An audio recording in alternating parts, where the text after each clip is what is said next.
Hello guys, in this video I'm going to show you how to set the app theme in the Booking app. But before that, don't forget to subscribe, leave a comment down below, because at 10,000 subscribers I'm going to show you my whole YouTube revenue statistics and growth strategy. So without further ado, let's just jump right into it.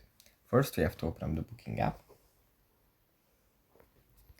And here it opens up in the search menu.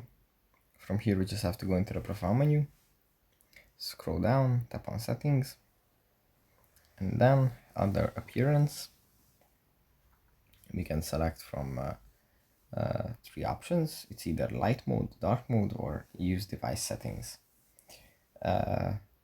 With this setting, the use device settings, we have the opportunity to, if our phone changes themes based on sunrise and sunset, then the app is going to follow these settings as well. So yeah, that's pretty much it for this video. Hope it was helpful for you guys, and I'll see you in the next one.